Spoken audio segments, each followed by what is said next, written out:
Let's be real for a second. For most of us, walking into a car dealership feels like stepping into a high-stakes negotiation we are just not ready for, right? It's stressful, it's intense, and honestly, it often ends in frustration. But what if that whole song and dance was built on a total misunderstanding? We're going to pull back the curtain on the playbook that the absolute best in the business use to turn that conflict into a real conversation. So, why do most car deals actually fall through? I mean, this is the question that keeps dealership owners up at night and sends you and me walking right back out the door. And I'll tell you what, the answer is probably not what you think.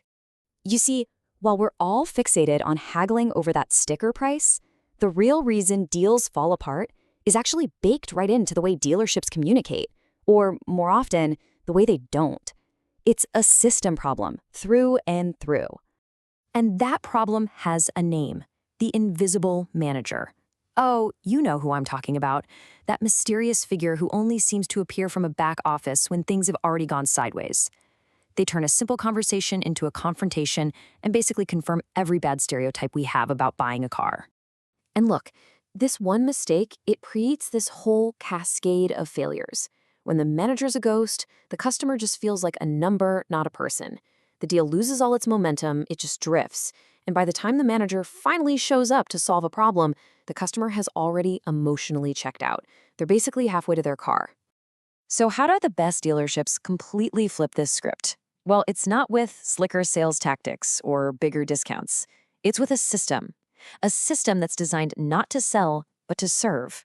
And when it's done right, it doesn't even feel like a process. It feels like you're getting amazing 5-star hospitality. It's called the Sales Manager Turnover System. And no, that doesn't mean managers are quitting. It means the deal is strategically turned over to the manager at key moments. The whole point is that it's proactive, not reactive. The manager isn't some secret weapon who swoops in at the end. They're a guide who shows up early and often to build a real foundation of trust.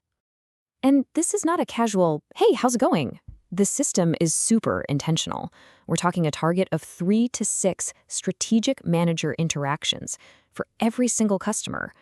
Yeah, that might sound like a lot, but believe me, each one serves a very specific psychological purpose. All right, so let's break down the first half of this thing.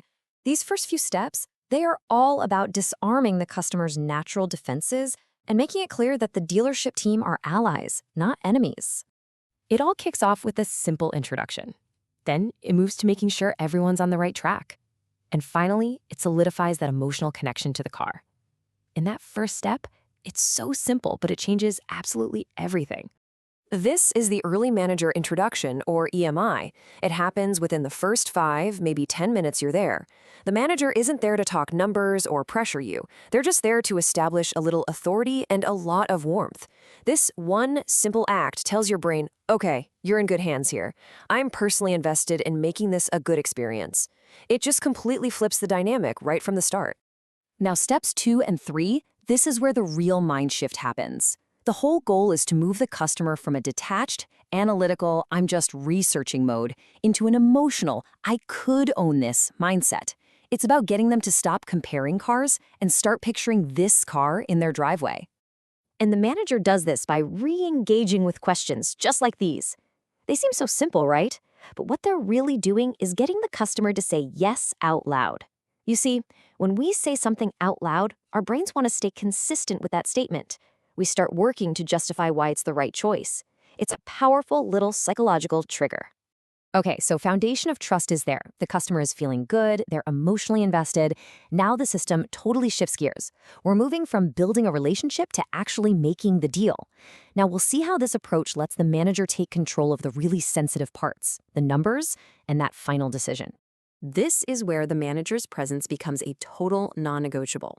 They're the one who structures the money conversation, who handles any hesitation head-on, and who guides the customer to a confident yes. So, here's a brilliant tactic. Instead of dropping one big, scary number on the table, the manager presents a few clear payment options. What this does is reframe the whole conversation around monthly affordability, which, let's face it, is how most of us budget our lives. It gives the customer a sense of control. The question is no longer if I'll buy, it's which way works best for me. Now, in the system, objections are not roadblocks. Whether it's the payment, the trade-in, or that classic line, I need to think about it, The manager sees these as the final questions that just need a clear, confident answer. Their job is to figure out what the real issue is and solve it. And this question, this is the one that gets right to the heart of it. It's polite, but man, is it powerful. It basically forces the customer to either bring up a real, solvable problem, like the payment is $10 too high, or admit that, nope, there are no more barriers. It cuts right through the noise. And once the deal is done, the manager's final job is to make the customer feel fantastic about their choice. A genuine celebration, a smooth handoff to the finance department. It's all designed to reinforce that good feeling and stop that dreaded buyer's remorse from creeping in later. So when you put it all together, why is this super structured, high-touch system just so much more effective than the old-school adversarial way of doing things? Well, the answer is in the results you can actually see and measure. The payoff here is huge.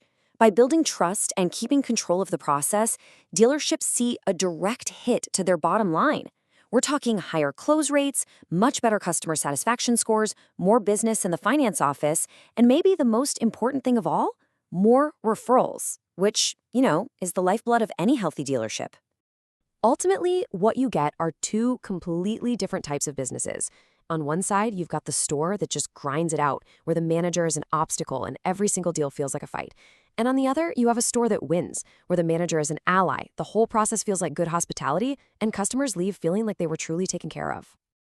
And that kind of leaves us with one last big thought. While this entire playbook is designed for the showroom floor, the principles behind it are totally universal. Is this really just a system for selling cars? Or is it a masterclass in how to strategically build trust and guide decisions in pretty much any high-stakes human interaction?